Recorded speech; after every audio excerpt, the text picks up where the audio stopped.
Check, check, check. Hello. What is up, SCY? We are back. Sunday service is back. How y'all doing today? Come on, chat. There we go. Good morning, good afternoon, good evening, wherever you are watching from. You are tuning into Sunday service with Sandals Church Youth. My name is McKay. I will be our host for the afternoon. We're going to be hanging out, talking Wednesday nights, talking the services we've been watching. That sounds pretty good. Can I change this? Well,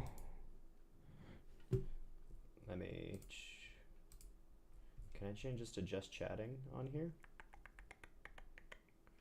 Boom. There we go. Let's get Discord. Everyone.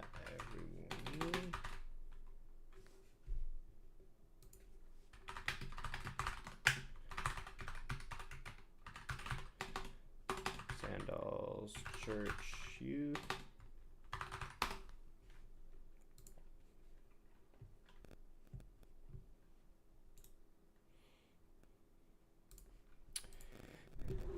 There's got to be an easier way to publish this to Discord, right? There has to be an easier way. Share, copy. Drop that there. All right, there we go. Okay, let's close both of you. Well, I guess I can keep Twitch open in the background, right? In case I gotta start modding some people out. As always, I have our lovely Topo Chico with a Twisted Lime for stream. Gotta stay hydrated.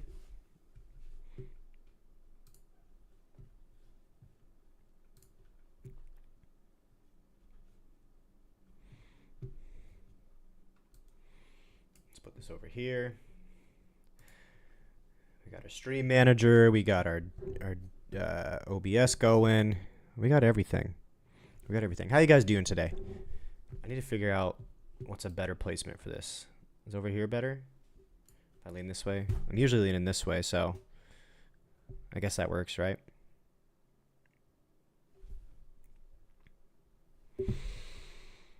I just finished up watching the Formula One race in the good old US of A, Austin, Texas, COTA, Circuits of the Americas. Man, Topo Chico makes me really gassy. Maybe I should have thought of that before I started streaming and making it my thing. But I'm not giving up on it.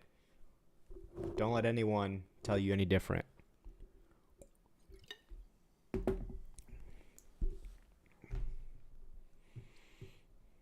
Got some music going. It's been a good Sunday so far. It's been a good Sunday. I actually woke up on time. I didn't oversleep. Made it to church. Heard from Pastor Matt in our new series, Oblivious. Had some days off. It was my anniversary last week, so I was able to take some time off and hang out with Viv, which was a good time. Went to Disneyland. I don't want to make it smaller because then it's harder to read. Anyway, what do we have coming down the dock? YouthCon. YouthCon is coming up. YouthCon is November 3rd at our Hunter Park campus. It's going to be a great time. We have a lot of fire messages set up for you. There's a Super Smash Brothers tournament coming up. I would drop the link on the stream, but you can only participate if you are attending YouthCon because I kind of need you in the building. I'm going to sneeze.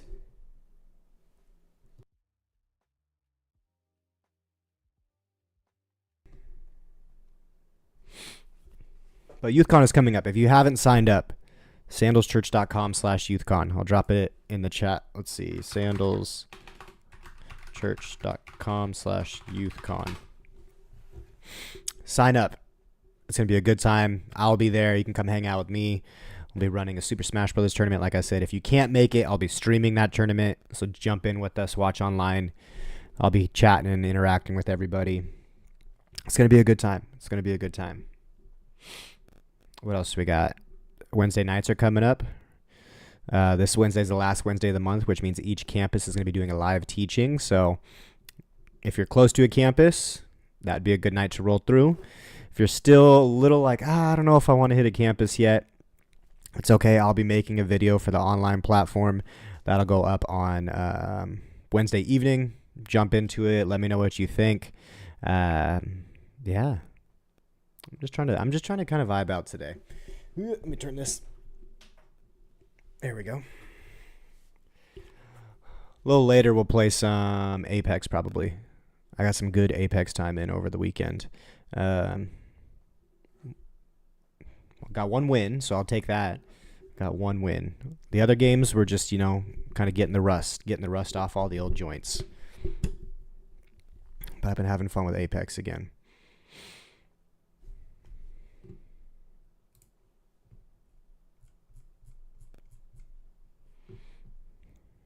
If you want to get more connected with us, you can jump into our Discord.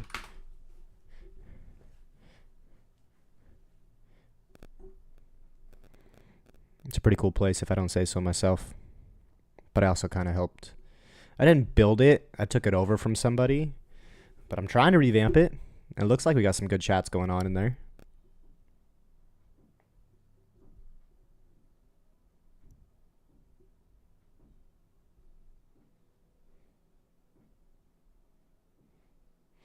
Hey, what is up, Kaden? I was wondering where you were at. I was like, normally she's just the first person to jump in.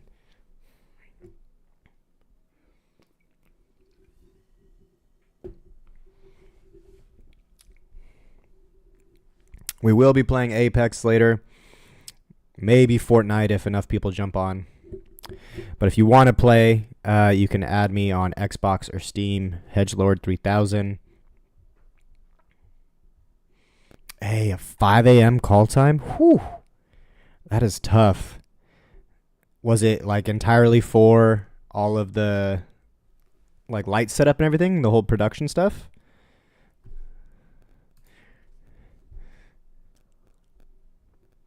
$5 a.m. is wild.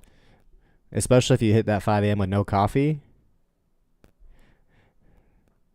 It'd be impossible. I'd be falling asleep through first service if I had that 5 a.m. call time.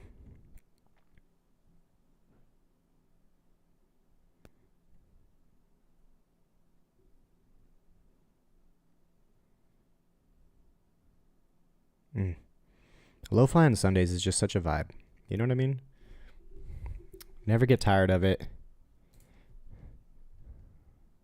Well, I don't get tired of it. Living like a prince.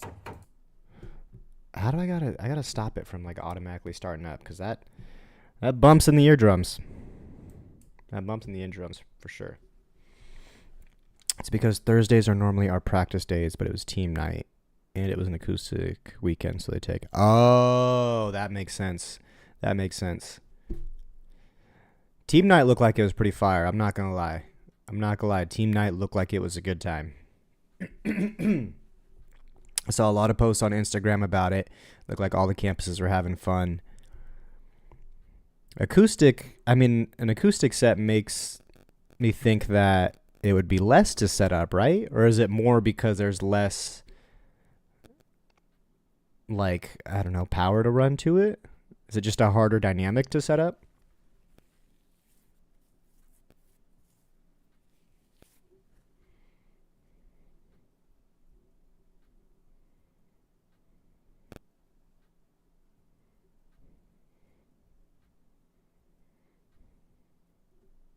For the band, not really for production. Okay. I mean, one less thing for you to have to worry about. Yeah, getting the feel. There's a lot more to think through when you're in an acoustic set. Palms was pretty good this morning. I'm not gonna lie. I live very close to Palm Avenue, and I was still late this morning because I had to make my coffee. It took a little bit longer. But I did make it for some of the worship at Palm. It was pretty solid. Pretty solid. Shout outs to all of our productions and worship teams. You guys are killing it out there.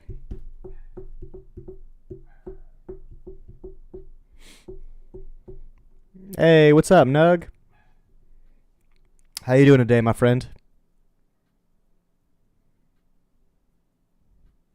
I think this is the playlist I might have to hold on to. I like the vibe of this one. Go take an hour nap. All right, Caden, go get some rest. You need it. You have a long week of school coming up. But if we're still on when you wake up, you should just jump back. You should jump back on for sure. Just came back from church. Nice. How was church for you this morning? You hitting that third service. Those are the best services.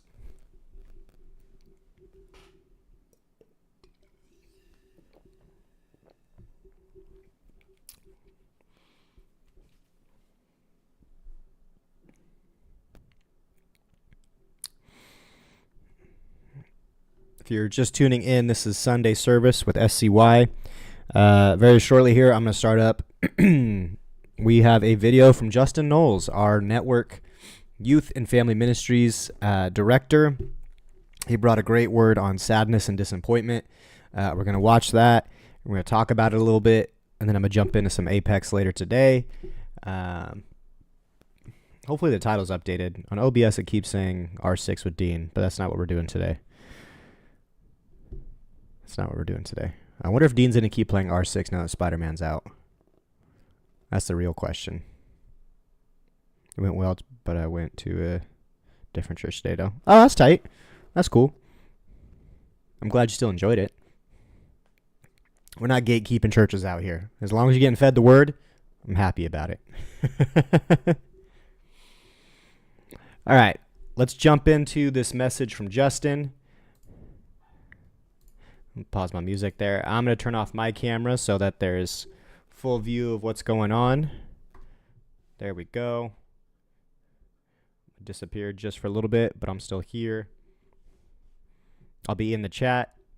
If there's something, actually, let me turn my camera back on. If there's something where you're like, yo, I really want to talk about that, drop it in the chat. We'll pause the video. Let's talk about it. But without further ado, feeling it. Week 3 with Justin Knowles. Living like a prince, made the hammer go, crushing my heart to pieces. Never hold it, just leave it. Resurrect and believe it, just receive it. He could do a better job than you can make it. You can fake it, flip, twist, and mold it, but you're still holding it. And if I knew I didn't have to force my future, baby, I would have been sleeping in. Hey, I did my best and God did the rest. Believe. I did my best and God did the rest. Receive. I said we did our best and God did the rest. It's not me. Yo, okay, I want to talk about sadness and disappointment tonight. Wah, wah, wah. Like, right? Like, okay, that's a great way to start off the night. But here's the thing. Like, I'm not talking, like, I remember pretty far back in my, younger years, but I specifically remember when I was 5 years old, the first time, like, actually being sad. And it had to do with watching a movie. And my older cousins, I had a lot of cousins, and a lot of them are older than I am, and they were watching a movie about a boy and his dog. And the movie, Disney movie, mind you, is Old Yeller. Now, all the old people look around in the room, they're going, oh my God. Like, they know where I'm going with this. For you youngins, get ready. And I remember, like, it was called Old Yeller. It's about a boy and his dog, and they became friends. They're out going through some crazy adventures. The dog and him are, like, besties. He gets him as a puppy. He grows up with them. He, like, saves them in the middle of the movie because there's always tension, and something happens to the boy, and the dog saves him, and all these bad people and all this stuff. And then what happens is that at one point, the dog saves the boy from a pack of rabid wolves. And they go home, and it's like, oh, the music's like nice and cheery. And he gets home, and the dog's hurt, and the dog gets healed. But then it remembers, or that something happens over the time, is that the rabid wolves gave rabies to his dog. And then the kid, I don't know why this happened, and this is a kid's movie, had to take his dog out from behind the shed because it wanted to kill him now because he was rabies. And he had to take his dog that he grew from a puppy, walked him through, saved his life, bestie. Took him out behind the shed, and his parents made him shoot his dog. Oh my gosh. Kids movie, Old Yeller. Spoiler alert, that's what happens. You don't need to watch it because it literally is the saddest moment that I could remember watching a movie at 5 years old. So like, I was sad. I was like legitimately scarred for the rest of my life. Still am to this day. Like sad, but then also like disappointed now that I'm older and my older cousins for letting me watch this movie. And I specifically remember this moment because like sadness and like disappointment has such like weight in our lives that I can remember. I'm 36 years old, right? And I can remember back down to when I was 5 saying like there was this very sad moment for me of a kid's movie. Sad, Old Yeller. Don't watch it. Or do if you want. That's fine. But here's the thing. Like sadness is such a heavy thing. Sadness and disappointment about just is like we've been talking about emotions within like how we feel as humans. Like it is a driver of how we react. And I still get like a little disappointed. I still get sad. And even though like I'm not an emotional person on the outside, I definitely feel sadness. I definitely feel disappointment. And we do, as humans normally do, that happens within our life. We get in these moments of sadness, moments of disappointment, whether it's through people who have made us sad or God had a situation that God has maybe seems like he's put us in, has made us sad, or God did not do something that's brought disappointment, or people have brought disappointment because they said or did something or did not do something. And it just kind of got me thinking with like all this sadness and Old Yeller and all these things, like, what do we do when we are sad? What do we do with this real emotion that we as human beings feel? Because if we're not careful, it could actually take a real weight upon our lives and actually affect on how we're doing and working and living out in that sadness. And like, have you ever been in a funk like that? Have you ever been in such a mode where like you can't get out of this feeling? Like you woke up and you're like, I don't know what's wrong with me. Like you just kind of like, you're sad about something. Something happened. Someone did something. Someone said something. You're disappointed and you're kind of, okay, God, what are you doing? And like, you just kind of wake up. You're like, I don't know how I feel, but I just feel heavy. You ever felt like that? Like I'm just heavy. And it kind of feels right here in the chest. And I don't know with how many people are listening, I don't know what you're going through. And maybe you're not in a season of sadness or disappointment now, but I'll let you know it's probably going to come. And there's probably moments of that. But maybe something's happened in your life where you're just sad. Maybe you're heartbroken. Maybe like you're hurting in that moment, or maybe you are disappointed in a situation or a person or a being or God or whatever it is. And the thought is like, what do we do when we're feeling these heavy emotions? What do we do when we're sitting in this, like, I don't know how to get out of this feeling? Like, what do I even talk about? What do I even do in that? That sadness and disappointment, here's the thing, like we're talking about, like it's natural. It's natural for us to feel these things. They're like rain clouds in our lives, that just as rain is essential for growth, so are these emotions for our emotional growth and for our emotional maturity, and that they teach us empathy, resilience, the beauty of hope after the storm, right? That's what these feelings do. But however, there's a catch that if we don't learn how to manage these emotions, manage sadness and manage disappointment, they could actually turn into something much more destructive. And if they're unchecked, these emotions, they could actually lead to anxiety, they could lead to depression, and a host of other problems that come along with it that not just affect our mental health, but our physical well-being as well. And they could strain relationships, they could bring tension with people, bring tension with your relationship between you and God. They could hinder your performance academically, like in sports, physically. And it's literally like it could cloud your vision for the future of what's to come, because you cannot get out of this situation that you're feeling in this moment because of its heaviness. Like, I'm assuming a lot of you know what I'm talking about. Maybe some of you are even in that situation right now as I'm talking to you. But here's the good news, is that in the midst of our sadness, in the midst of our disappointment, that we have a consistent source of strength and comfort from Jesus. He's consistent. That our emotions go like this, ups and downs, but he's the one of the most consistent things in our lives. And he knows what it's like to experience sorrow, sadness, disappointment. And that, in fact, the Bible tells us in Isaiah 53:3, that he was despised and rejected, a man of sorrows, acquainted with the deepest grief. So when we think like, okay, God doesn't know what I'm feeling, yes, he does. He knows exactly what you're feeling. That our God knows emotion because he created it. And since he created it, guess what? He can handle yours. And he can engage with it.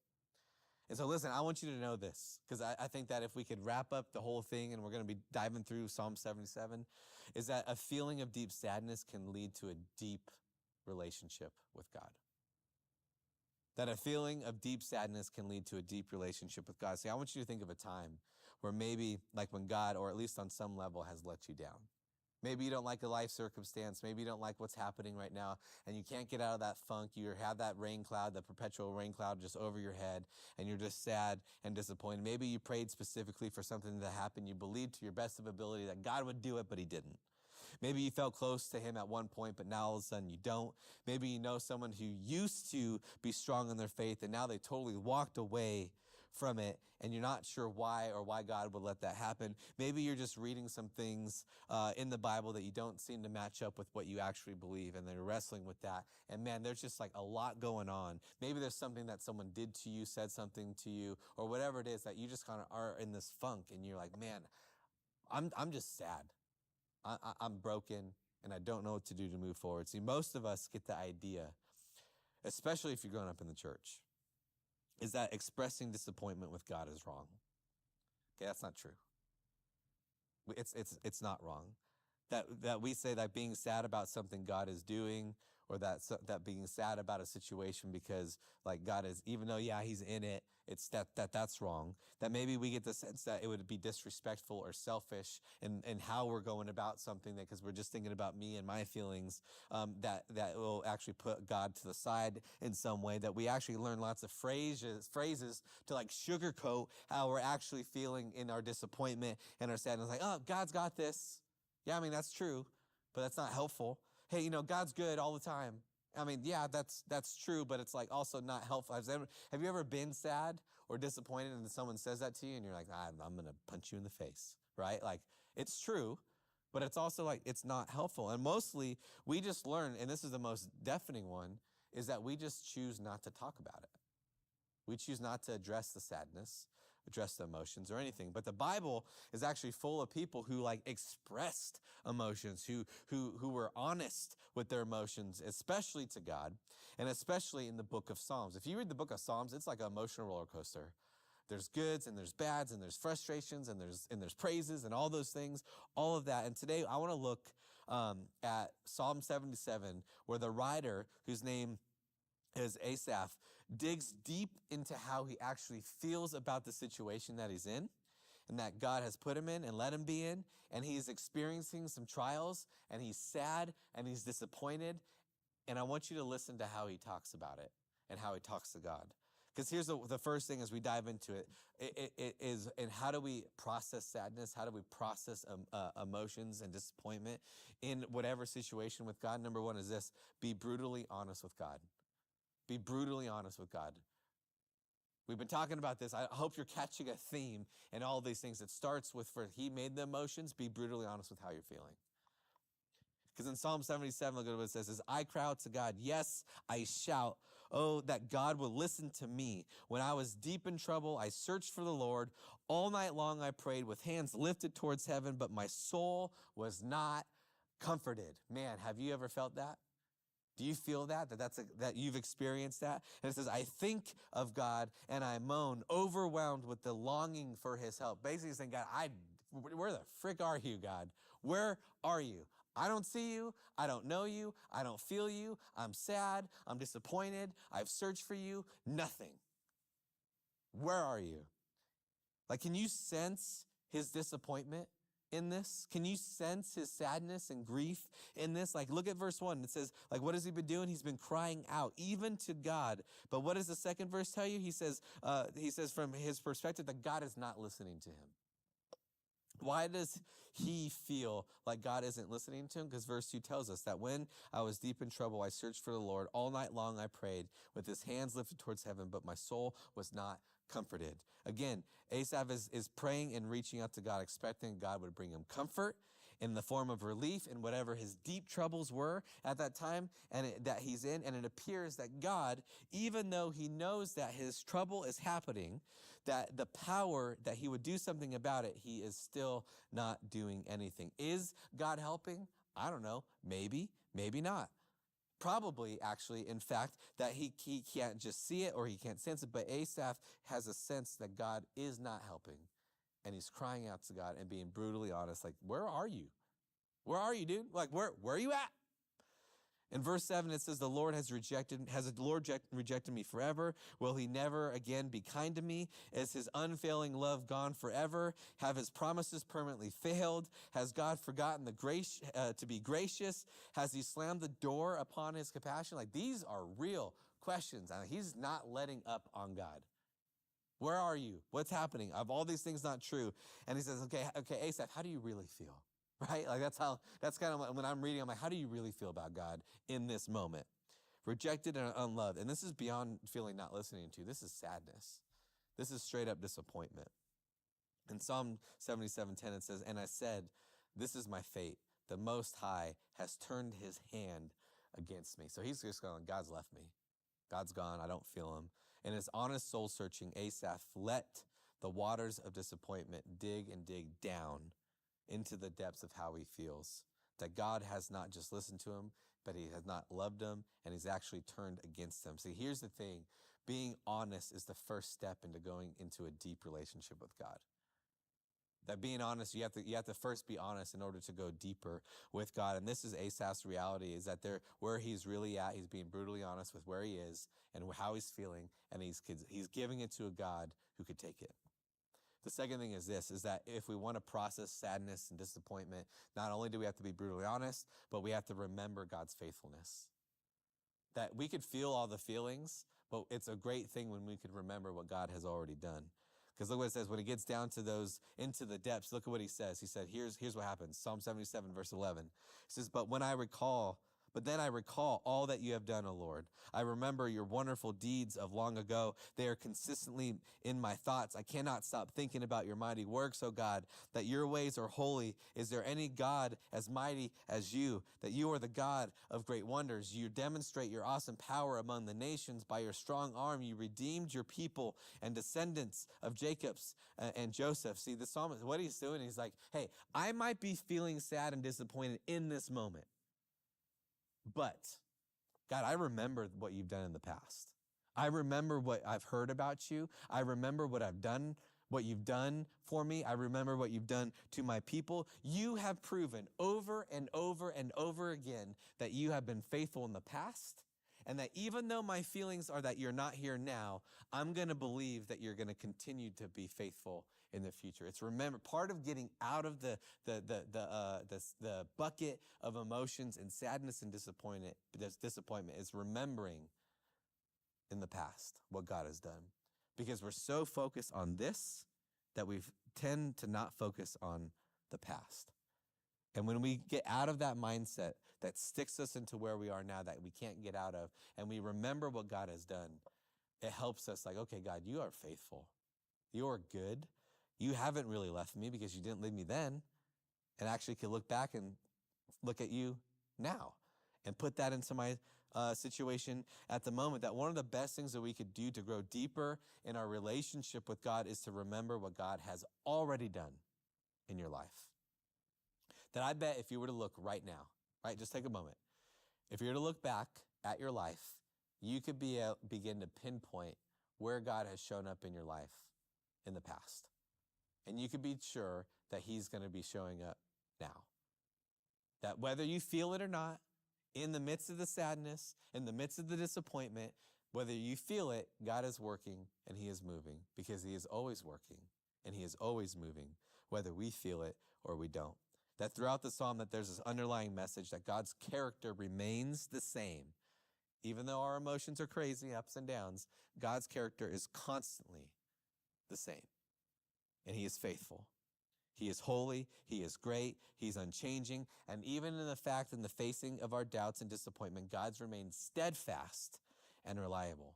Because in verse 15, it says, by your strong arm, you redeemed your people, the descendants of Jacob and Joseph. See, Asaph is speaking specifically about a specific incident in this moment where it appeared that God was going to disappoint people, where he's left them out to dry, but he came through in a greater way than he could ever imagine. That after hundreds of years of slavery in Egypt, God's people left Egypt and they were fleeing from Pharaoh and they were backed up against the Red Sea. And it seemed like God was not there. And this is what he's talking about in this moment. So that there was a desperate situation that they were up against, a body of water with no boats, Pharaoh's army coming down deep after them, chasing after them. And can you imagine their disappointment? Can you imagine the frustration and imagine the disappointment? God, you told us to leave and I left and now we're here and I got nowhere to go. And it felt like God had abandoned them, and that you could imagine what they've been thinking. What in this world, God, how can you do us dirty like that? And here's the thing, number 3, that I want you to remember, that we have to believe in these moments, that we believe that God always delivers. Not sometimes delivers, not partially delivers, but God always delivers. I know that what some of you are going to say, Justin, you have to say that. You work for the church. Right? Like, you have to believe those things. And I'm going to say, I don't always believe those things. I'm in situations and stuff in my own life where I'm like, God, where are you, dude? Like, what? Like, am I talking to somebody? Like, who am I talking to? Because I don't feel you. I don't see it. But here's the thing. All of these things, we could look at my experience, and you could probably look back at your own life, that God has always delivered. It may not look exactly how you thought it should look, but God still moved, and he delivered on his promises.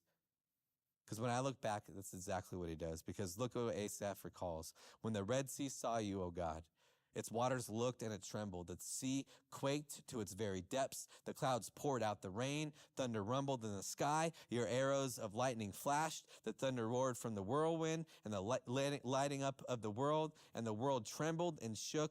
And your road led us through the sea, your pathway through the mighty waters, and a pathway that no one knew that was there. See, here is the thing, that it looked different. God delivered for them. They had no idea that God was going to open up the Red Sea and let them walk through. You have no idea what God's going to do in your life. You have no idea how God's going to answer. You have no idea how God's going to deliver. But here's the thing, he always does. It may not look how you thought it would be. Because when I look at this story and what Asaph is referring to, he's remembering what God has done. He's realized what God has delivered. And he's going, okay, he's coming to terms with his sadness and disappointment and saying, okay, I might feel this way, but my God could do this. My God could bring me out of it. And so the question is this: what do you do with that? What do you do with that? Will you avoid it? Will you just sulk in it? Will you refuse to move out of it? Because let's be honest with you, some of you like attention, and some of you like being sad because people are like, oh my gosh, how are you? Are you feeling okay? And you like it, but that's not where God's calling you to stay. So what are you going to do with it? What are you supposed to say? Where are you supposed to go? Are we going to keep it at this surface level, not be real and dive deep into the emotions of sadness and disappointment? Or are you going to be honest? Are you going to be honest and real with it? Will you get alone with God and go through the soul-searching process, diving deeper into your relationship and be honest with him, brutally honest with him? Will you follow Asaph's layout of Psalm 77, of being honest, of looking back and remember where he's faithful, and believing that God will deliver better than you ever thought in your life? It may not feel like he's helping, but I know for so many stories in the Bible, and not only in my own life, that people around us, that we could pinpoint, okay, God has delivered and he's been through. Like, this is not even in my notes because it happened this weekend, okay? I've seen this in my life. Okay, I've talked a little bit about like my family, 5 or 7 years ago, my parents split up. As a 30-year-old, that's still hard. My mom's an alcoholic. My dad started dabbling into that as well. Because of all the family drama that goes into it, I didn't talk to my brother for over 3 years. Not by my choice.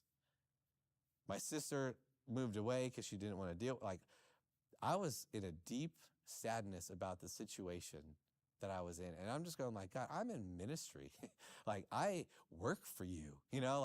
What is happening right now? My mom used to work at the church. My dad was a Christian. Like, my brother used to, what is happening? And I was just like I was sitting with my wife, I remember, and just going like, I'm the saddest I've ever been. And it sucks, right? Like, you don't know what to do. And I remember reading this, Psalm 77, and coming up with this, like, and I was just honest, God, like, this sucks, God. I hate this. This is the worst. I wish that my family even pretended like everything was okay. I was going to be fine with that. But I was like, God, I don't want to do this. I don't want to be Jesus to my family in this moment. It's hard. I don't want to do any of that. I don't want to try to bring everybody together and love everybody the way that they're supposed to be loved, that you're calling me to love. That sucks. I hate it. So I was honest. But then I remember all the different areas of my life, and I look back and I said, God, you've been faithful here. You've been faithful here. You've been faithful here. You've been faithful here. And I go, okay, God, I don't know what you're doing, but you're going to continue to be faithful. And guys, I'm telling you, this last weekend was the first time that my mom, my brother, my sister were all in one place at one time to celebrate my mom's birthday. And it was great. It wasn't perfect, but it was great. And this is a prayer that I've been praying for years. And God is faithful. And He is good.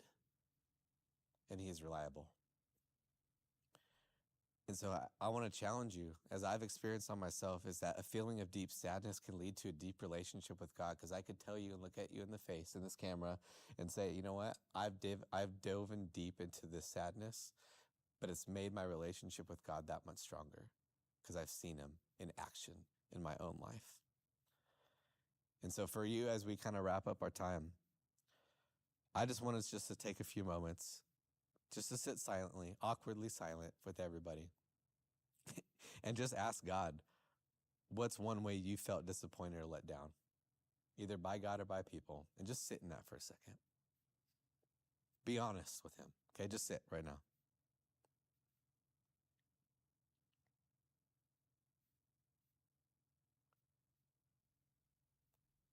Because the truth is, He can handle it. Let me pray for you.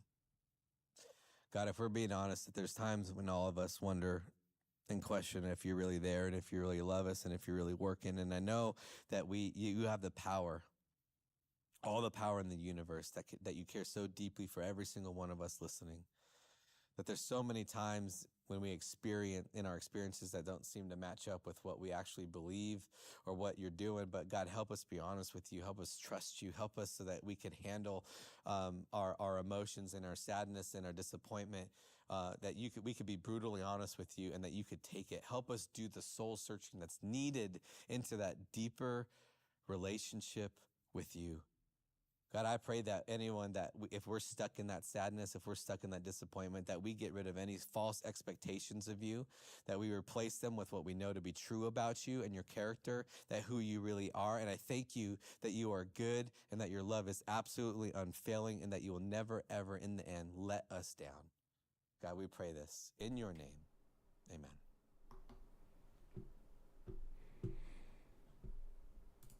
Yo. What a word, man. I mean, I know it's going to sound like I'm drinking the Kool-Aid a little bit, but that is one of the best messages I've heard in a very long time around sadness, around disappointment, around how to even handle that with God. What do you guys think? If you caught any of that, what do you think? Drop something in the comments for me. Let me know. How are you feeling? How do you receive that word from Justin today? We'll jump into some games soon, but I want to try to at least chat about this a little bit. Let's see what you guys are thinking. Some of you guys, this might be the second time you've heard this message. Is there anything else that stuck out to you different from a Wednesday night compared to now?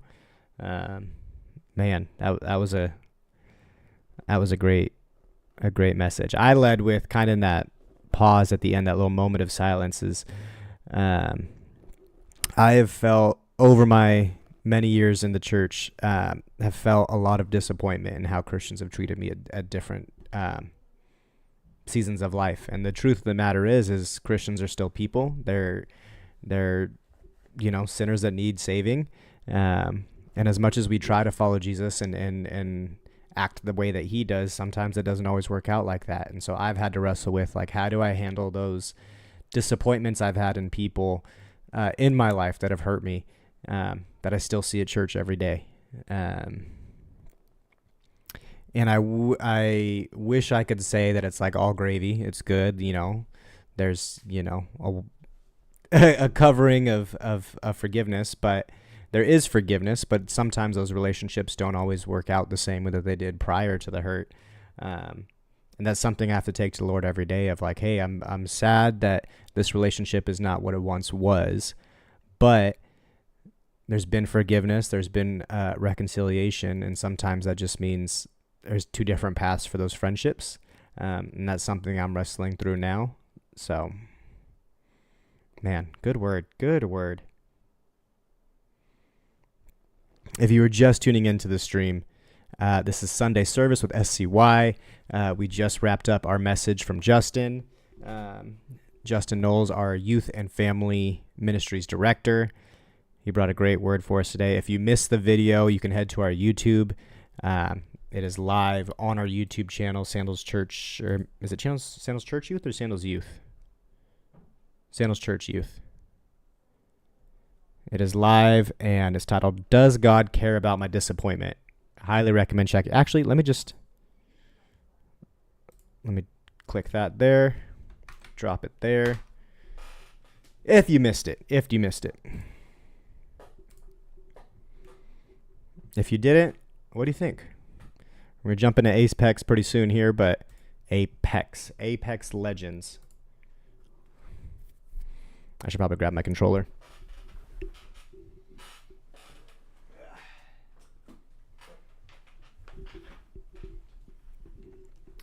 If you want to play, send me a invite.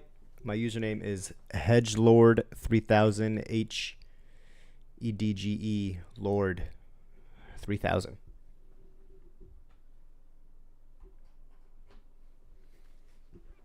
I may regret this, but I'm playing. The stream will not end until I get a dub in Apex today. So hopefully that's an early dub, and then we'll just go our normal route. Otherwise, we're going to be here for a minute. We're going to be here for a cool minute.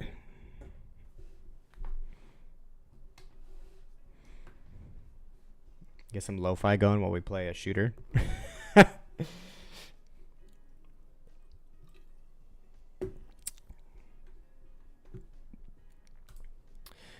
All right. No questions? Nothing about that sermon? All right. If you don't want to drop it in the chat and you're just worried, but you do have questions, we have a Discord channel for... did I do that right? Discord. You could join it there. It is a great spot. Well, I guess it only popped up on our Twitch. Oh, well.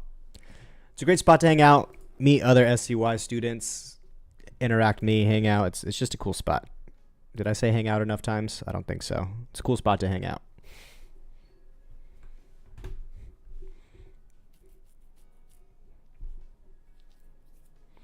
I'm going to get some Apex going here. Boom. There we go.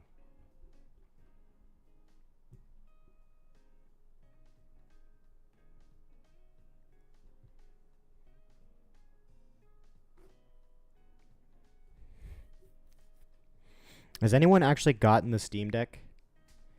You can't, it's like right there. I remember there was a lot of talk about it when it was first dropping.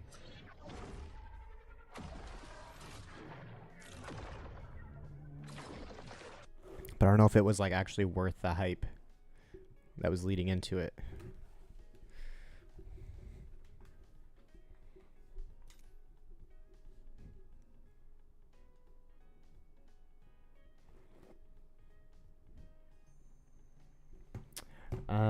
Let me...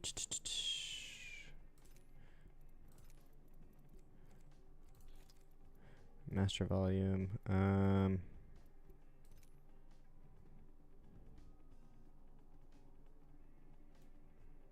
Let's drop all these down a little bit. Sensitive mouse. There we go.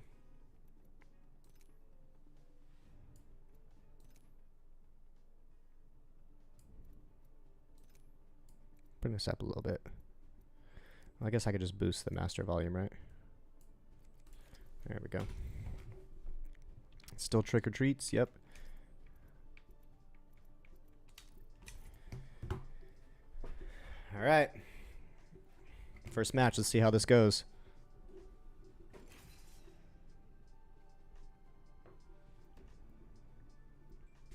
This might be a dub, but I think the better players are actually on like PC, which makes it even more challenging for me.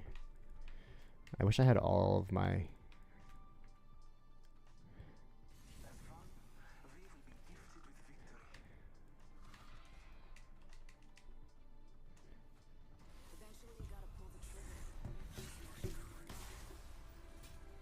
Is there a way... Someone's got to help me out. Help your resident boomer out. Is there a way to connect my EA account on Xbox to Steam? I signed into it, so I thought it would. There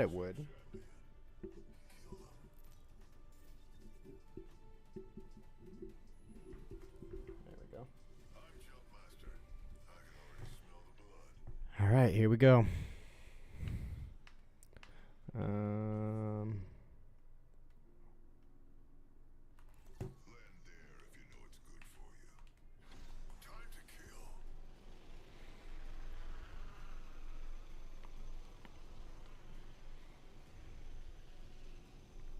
Hey, what's up, Joshua?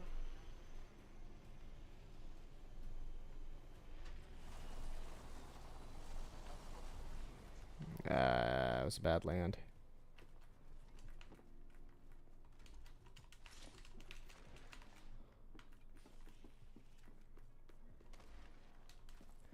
And my teammates don't know what they're doing.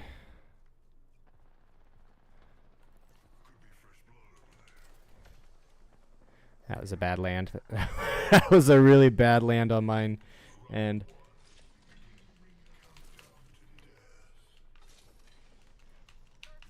okay, I'm liking this a little bit better.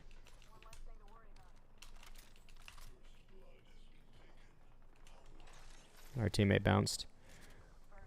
Have I met Banning, the new youth lead? I haven't. I haven't met David. I mean, I met him over text. Well, that was bad. But I have not met him in person yet.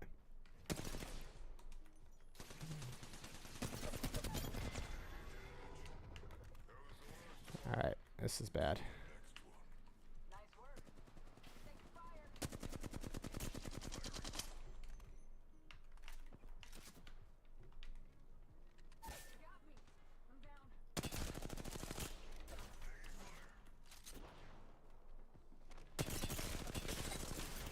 Oh, man.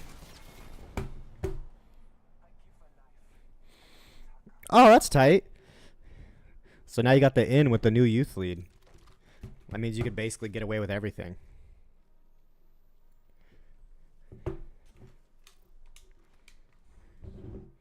Is he pretty chill? You glad he's the new youth lead?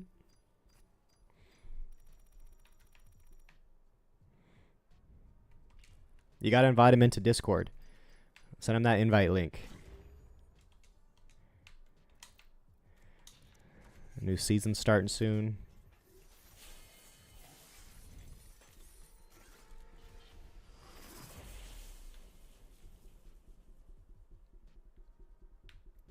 What is the frame for? Oh, Loba. Yeah, that man's in his chonies. Oh, Loba steals everything. Who would I unlock? Probably. Oh, not quite there. I'd probably unlock Mirage next.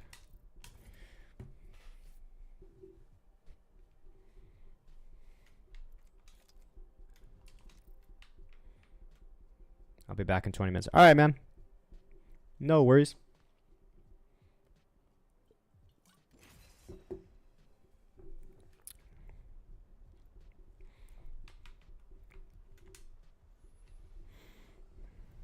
Let's see.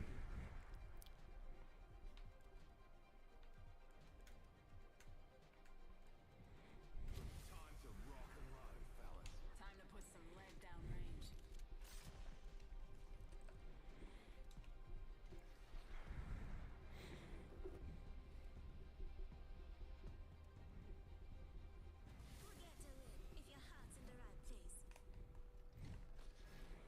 Or maybe I would unlock Lifeline when I got the when I got enough credits for it. Lifeline's pretty clutch. We got a man out here solo queuing. I'm the jump master. Not my first rodeo. Mm, You can't be afraid of the dark when you know how to control the light. we're going down here. Gotta find my triple take. If you join our Discord, I put a couple videos on our Clips channel.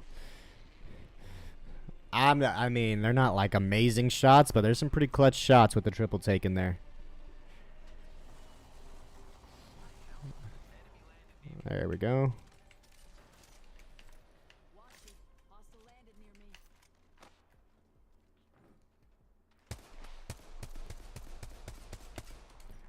me. Okay, I just want to be bad today.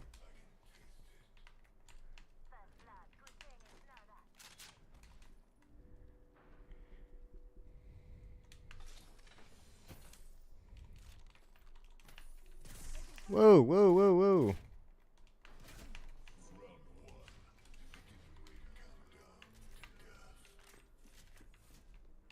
Give my shield a recharge.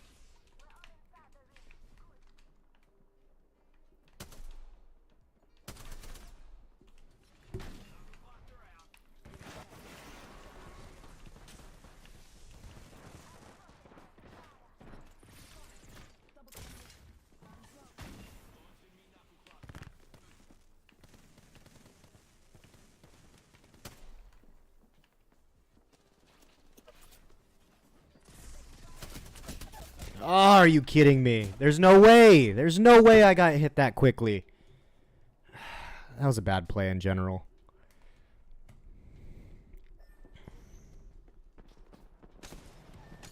You're gonna hard scope like that?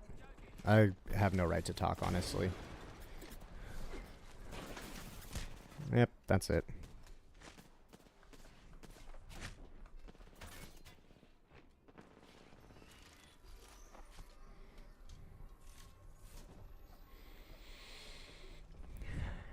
I love this game. I really do. I really do love Apex. But I'm just not a good Battle Royale player. I don't have the aim. I don't have the focus. Can we at least grab my banner?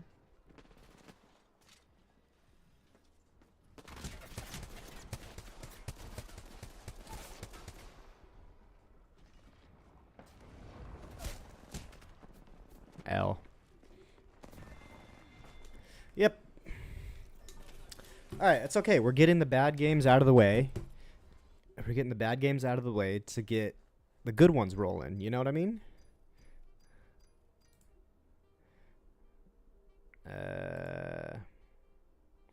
I still don't know why it does that every time I click out of. There we go.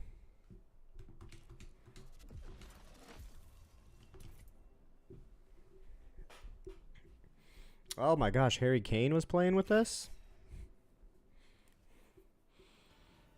Yo, I don't know if any of you guys are football, soccer fans. Football, not American football, but soccer fans. I was watching Arsenal play Chelsea yesterday. I put the time in. I've earned my stripes. This team was driving me crazy. We played so unbelievably bad. Like, we looked like we had never played football before. And if you didn't know, Chelsea's bad. Chelsea's not a good team right now. And we played to their level, and it was so frustrating to watch. Spoiler alert. I'll give you a second to click away if you don't want to hear spoilers, or mute it. Spoiler alert. We did tie the match. So we didn't lose, but we should have easily should have beat them. So frustrating.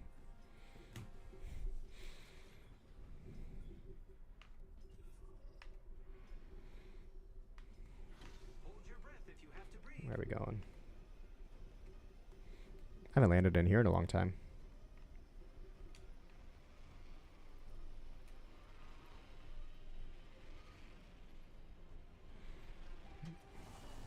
That's a great move. Let's let our entire team split up.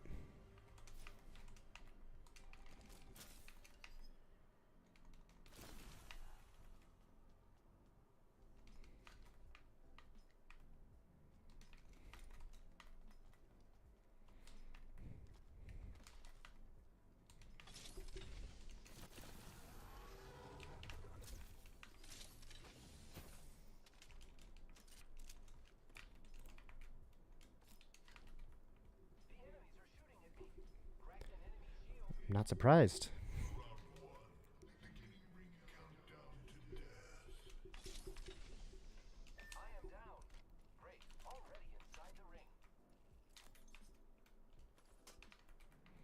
Well, wanted to keep that.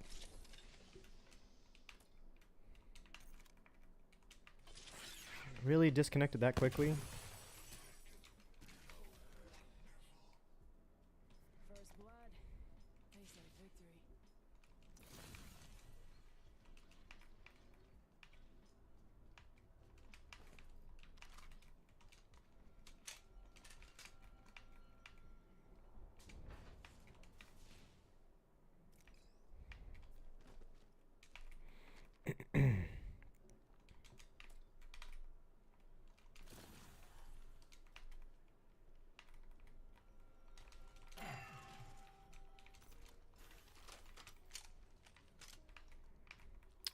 Man, hitting those robots on the basic loot is really just the most time-wasting thing in the world.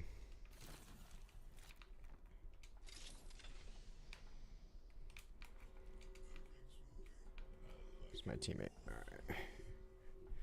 We in the ring already? Inside the next Oh, room. yeah, we are. Answered my own question.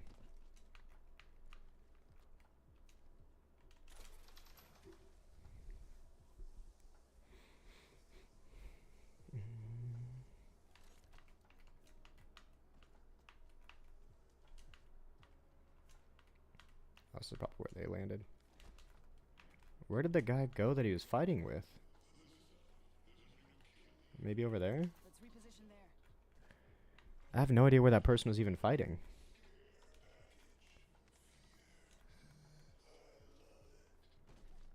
New kill leader. Watch your six.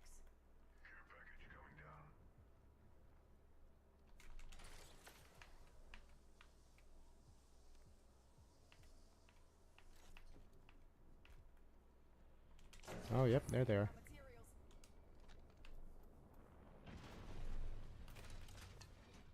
Oh, painless. Knocking at the door.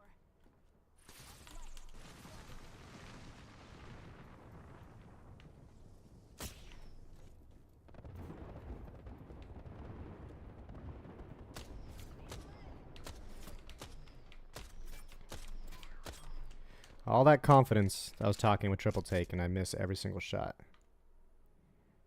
I see you right there.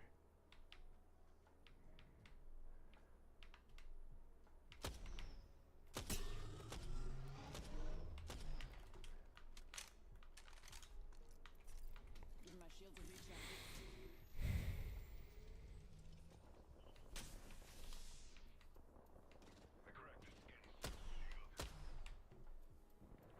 Taking fire. Jeez. Give me a sec. Recharge. This is why I can't. This is why I gotta stay humble in the Lord. This is why. Because you'll get confident on stream and then miss every single shot. There's proof. There's proof in Discord. Now you have to go at it.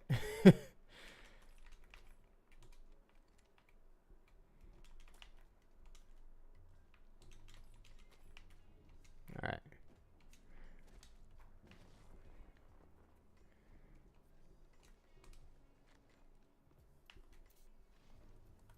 Contact. Spotted. Double timing it. Give my shield to recharge. I'm wasting these shield batteries.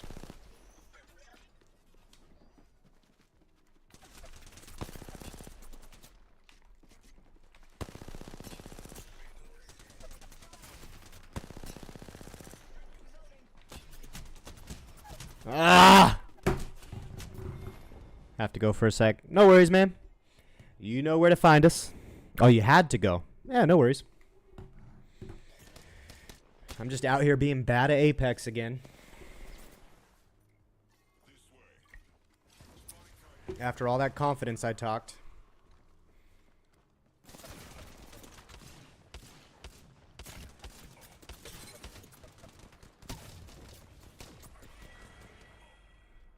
I don't even know what that was. You should just hop on Fort. But I like Apex. It's a love-hate relationship.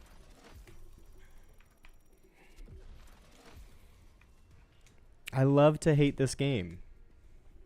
I'll be right back.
This man said it's more of a hate-hate relationship. Come on now. Are you going to squad up with us if we play Fortnite? Because you could always join me on Apex. We'd have a better success rate running duos on here.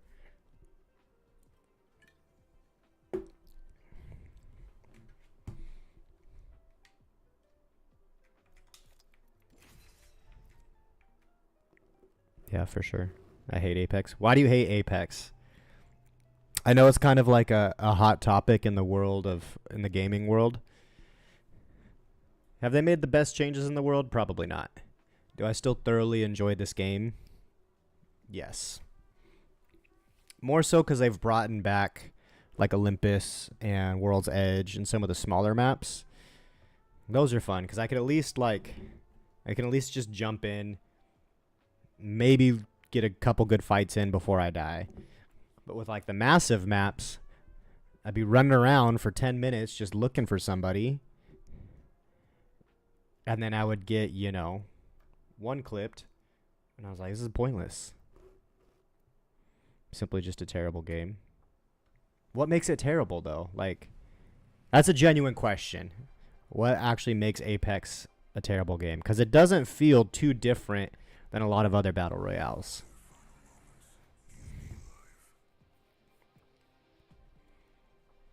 The guns. 20-minute game at best.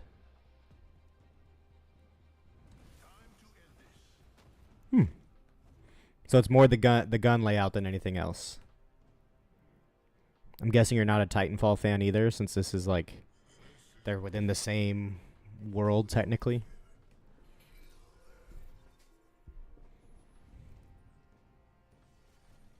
That's fair.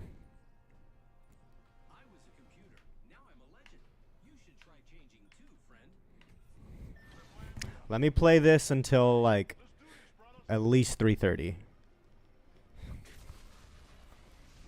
If it's still going this bad by 3:30, loophole.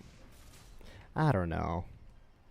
It is hard to find like sites in this game. I wouldn't say the loot pool is trash. Boom, boom, boom, boom, boom, boom.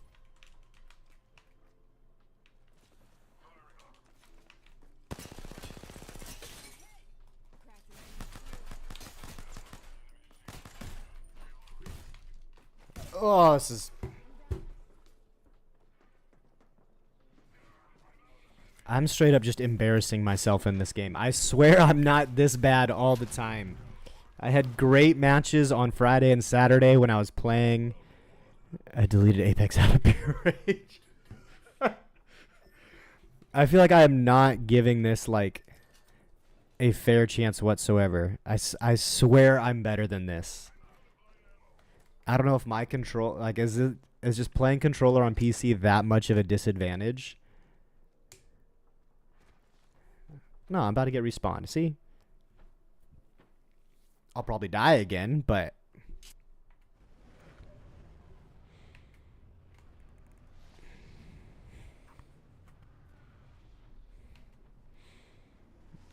I need to find a weapon fast.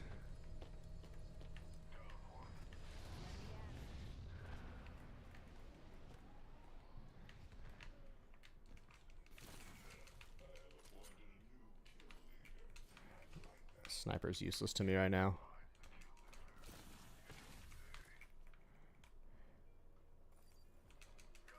Here they come.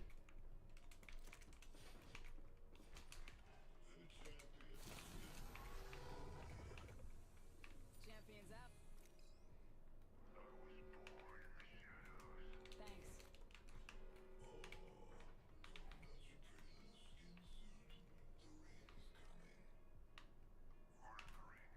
I heard them. I don't know if they just took off. Nope, there they are.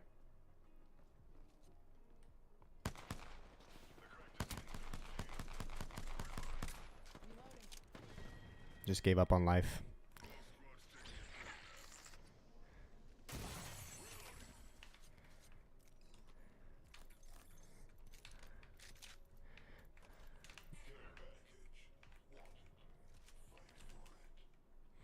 Care package incoming. Y'all earned this. Just watch your backs. Take that. Take those.